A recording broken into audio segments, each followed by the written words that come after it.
Hey guys, just wanted to have a walk and talk video here. Have some time to kill.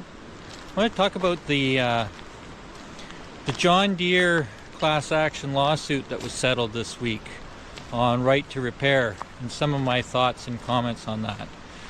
Everybody's saying how it's such a great win.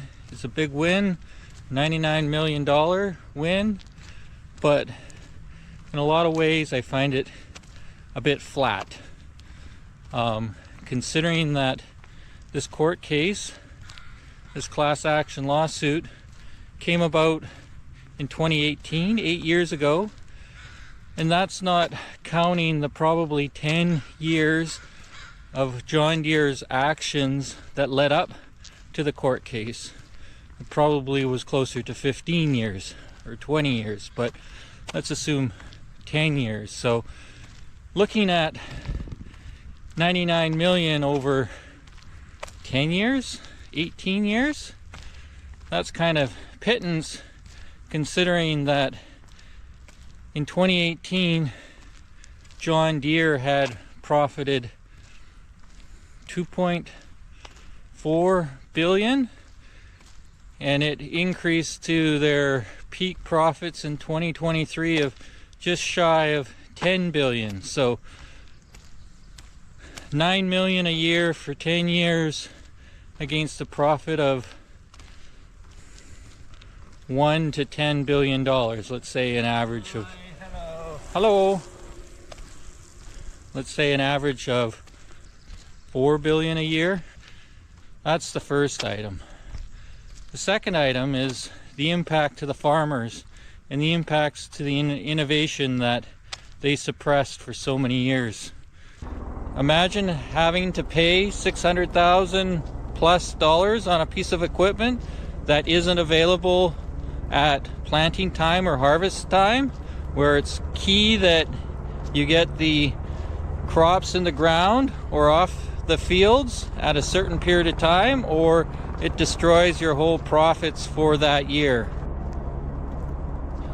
John Deere had also agreed to support and provide the digital tools and equipment necessary to maintain their equipment for a period of 10 years. I don't know how big of impact that is to them, considering that that's common practice for other suppliers of equipment. Sounds like we have a helicopter coming out.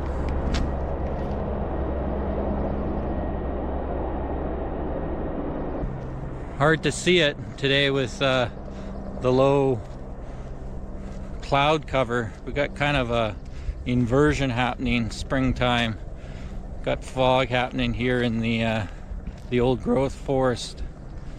Anyways, even though the class action lawsuit has been settled between the farmers and John Deere, I'm still hopeful for a right to repair under the court case that the FTC and the state of Illinois and Minnesota has brought towards John Deere under the rules of right to repair. We'll have to wait and see how that all turns out. But let me know what you guys think. That's it for me here in the deep dark forest of North Vancouver, Canada. And like and subscribe. Thank you very much.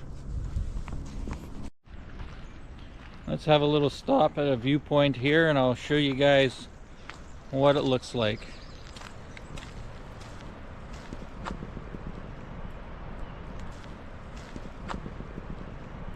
Forest of North Vancouver, Canada. 10 minutes from my front door.